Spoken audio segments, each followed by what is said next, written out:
খাগড়াছড়িতে ইসলামী যুব আন্দোলন বাংলাদেশের জেলা ও উপজেলা দায়িত্বশীল প্রশিক্ষণ কর্মশালা অনুষ্ঠিত।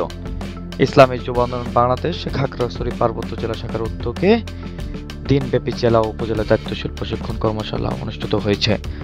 শাখার সভাপতি মোহাম্মদ আশরাফুল ইসলামের সভাপতিত্বে ও সাধারণ সম্পাদক মোহাম্মদ মুজিবুর রহমানের সঞ্চালনায় প্রধান অতিথি হিসেবে উপস্থিত ছিলেন ইসলামী যুব আন্দোলন বাংলাদেশের কেন্দ্রীয় সেক্রেটারি জেনারেল মুফতি মানসুর আহমদ সাকি।